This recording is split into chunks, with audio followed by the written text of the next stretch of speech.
Sanjay Raut is speaking from the Uddhav Balasaheb Thackeray Sena. He's crying conspiracy. He says, how can they all win?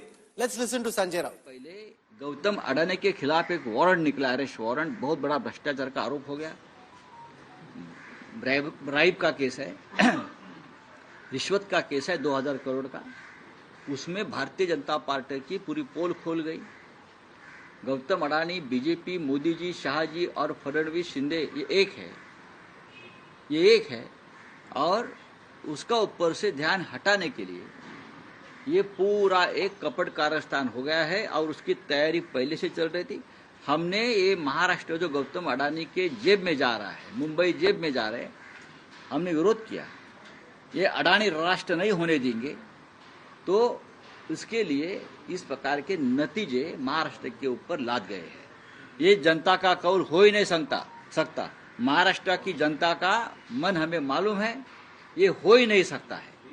Raut साहब, दिख रहा है कि लाडली बहन जो सरकार की, अरे लाडली भाई, यहाँ लाडले भाई है, लाडले नाना जी है, लाडले दादाजी है, सब कुछ लाडले है ना यहाँ। हमको मालूम है क्या है ये।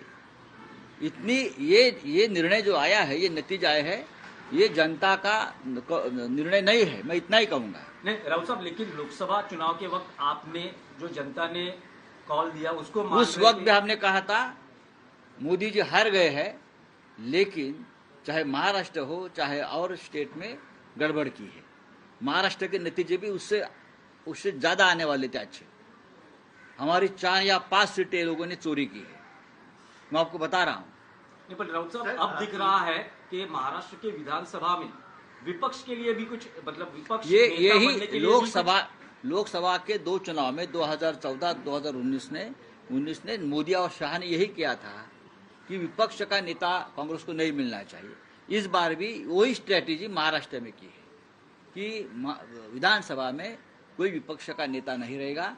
ये हमेशा बीजेपी की स्ट्रेटेजी रहती। लेकिन आप कह रहे कि कुछ गड़बड़ है। गड़बड़ तो है। गड़बड़ क्या है? मतलब अभी ईवीएम में गड़बड़ है या अरे भाई ठहरो, फंडिंग हुआ है, पूरे नतीजे आने तो हम बाद में बात करेंगे ना, क्यों नहीं करेंगे। पैसा तो ऐसा है कि हर चुनाव क्षेत्र में नोटों की मशीन लगाई थी।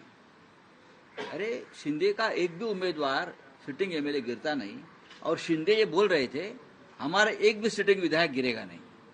आपको मालूम होगा तो मैं इस्तीफा दूंगा। ऐसा होता है क्या चुनाव में कभी? हमारा एक भी नहीं गिरेगा। ये कौन सा भरोसा है? ये कौन सा लोकतंत्र है? 200 के ऊपर किसी को चुनाव में नतीजे मिलते हैं क्या? जिस देश में, जिस राज्य में सबसे बड़ी बेईमानी हो गई है, इस राज्य की जनता बेईमान नहीं है। ये नतीजे ऐसे दिए अपने कि अपने राज्य को, जनता को बेईमान ठहराया है। इस राज्य की जनता बेईमान नहीं है। जो नतीजे आ रहे वो महाविकास आघाड़ी को कबूल है नहीं। तो आगे की क्या भूमिका रहेगी महाविकास? नतीजे कबूल नहीं है, मैं मानता हूं जनता को भी नतीजे कबूल नहीं है। जनता को भी जनता का निर्णय नहीं हो सकता है। मैं बार बार बोल रहा हूं और मुझे बार बार आप वही सवाल पूछ रहे हैं। लेकिन जो महाविकास आघाड़ी के कुल आंकड़े दिखाई दे रहे हैं, कुल संख्या दिखाई दे रहे हैं, उससे ज्यादा शिंदे गुट के कैसा हो सकता है? आप अपने मन को पूछे, आप पत्रकार है, आप अपने मन को पूछे क्या महाराष्ट्र में संभव है?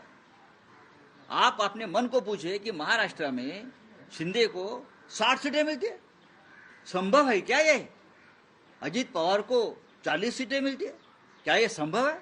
भारतीय जनता पार्टी को 125 सीटें मिलती है, क्या संभव है?